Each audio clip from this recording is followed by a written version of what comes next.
ঢাকা বিশ্ববিদ্যালয় শিক্ষার্থীদের যে প্রাণের যে প্ল্যাটফর্ম, অধিকার আদায়ের যে প্ল্যাটফর্ম, সেটা 5 আগস্টের পরে হওয়ার কথা থাকলেও নানান ষড়যন্ত্র, কুচক্রী মহলের নানান পায়তারা সে ডাকসুকে 1 বছর পর্যন্ত আলোর মুখ দেখায়নি।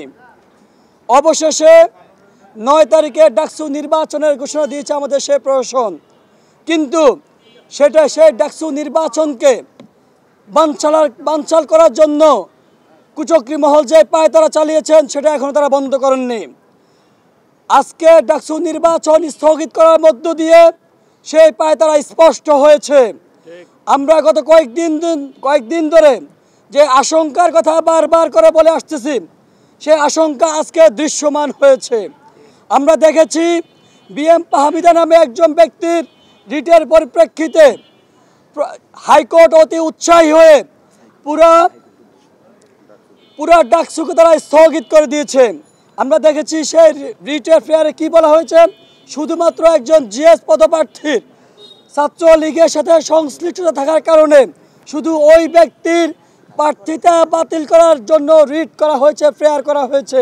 কিন্তু আমরা দেখেছি সেই ইস্যুকে কেন্দ্র করে, একজন ব্যক্তি বিশেষের ইস্যুকে কেন্দ্র করে পুরা ডাকসুকে স্থগিত করে দেওয়া হয়েছে। আমরা এতদিন ধরে যে আশঙ্কার কথা বলে আসতেছি, হাইকোর্টের কাঁধে বন্দুক রেখে সেই আশঙ্কাকে তারা দৃশ্যমান করেছে। কিন্তু আমরা দেখেছি প্রতিক্রিয়া স্বরূপ ঢাকা বিশ্ববিদ্যালয়ের শিক্ষার্থীরা তাদেরকে লাল কার্ড দেখিয়েছে। তারা জানাতে চান তাদের অধিকার আদায়ের যে ডাকসু, সে ডাকসু নিয়ে কেউ কোনো দৃষ্টান্ত দেখাতে পারবে না, সে ডাকসু নিয়ে কেউ কোনো হেরফের করাতে পারবে না। ডাকসু আদায়ের অধিকার, ডাকসু আদায়ের সিদ্ধান্ত এ ঢাকা বিশ্ববিদ্যালয়ের মাটি থেকে হবে, হাইকোর্ট থেকে নয়। আমরা বারবার করে বলেছি এই ডাকসু আমার অধিকার, এই ডাকসু নির্দিষ্ট সময় হবে, নির্দিষ্ট সময় হতে হবে। এর ব্যতিরেকে কেউ যদি বিন্দুমাত্র কোনো কিছু করার চেষ্টা করেন তাদেরকে মোকাবেলা করবে এই ঢাকা বিশ্ববিদ্যালয়ের শিক্ষার্থীরা। এই ঢাকা বিশ্ববিদ্যালয়ের শিক্ষার্থীকে সাথে নিয়ে আমরা আমাদের ডাকসু আমরা অবশ্যই আদায় করে নিব। আপনাদের অধিকার আদায়ের যে প্ল্যাটফর্ম, সেই ডাকসুকে বানচাল করার জন্য নানান সময় নানান তালবাহানা করা হয়েছে। ডাকসুকে শিক্ষার্থীদের ভোটদানে নিরুৎসাহিত করার জন্য নানান মেকানিজম, নানান ইঞ্জিনিয়ারিং এখানে করা হয়েছে। নির্বাচন কমিশনের পক্ষ থেকে নানান ইঞ্জিনিয়ারিং করা হয়েছে, আমরা সেটা বলেছি। এখানে পরীক্ষা কোনো স্থগিত করা হয় নাই। ডাকসু নির্বাচনের আগে তাদেরকে বন্ধ দেওয়া হয়েছে, ডাকসুর ভোট কেন্দ্র অনেক দূরে রাখা হয়েছে। নানান মেকানিজম করে ডাকসু নির্বাচন শিক্ষার্থী যেন নিরুৎসাহিত হয়, সকল মেকানিজম এখানে উপস্থিত করা হয়েছে।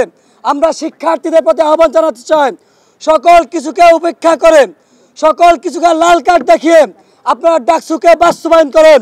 আপনার যে প্রতিনিধি আপনি নির্বাচন করবেন তাদেরকে জানেন, বুঝেন, আপনি স্বতঃস্ফূর্তভাবে ডাকসু প্রচারণে অংশগ্রহণ করেন, আপনি ডাকসুকে আমানত হিসাবে নেন, আপনি ডাকসুকে কার্যকর করেন।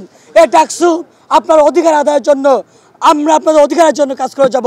ডাকসু হবে আপনার অধিকার আদায়ের কাণ্ডারি হবে, আপনার অধিকার আদায়ের প্ল্যাটফর্ম হবে, যাতে করে আপনার যারা এখন অনুৎসাহিত করতে চান, নিরুৎসাহিত করতে চায়, যেন ভুক্তভোগী আপনি না হন, যেন 1 বছর পরে আপনাকে আফসোস করে না বলতে হয় যে ডাকসু শুধুমাত্র ফর্মালিটি মেনটেনের জন্য হয়েছে নাকি কার্যকর হয়েছে।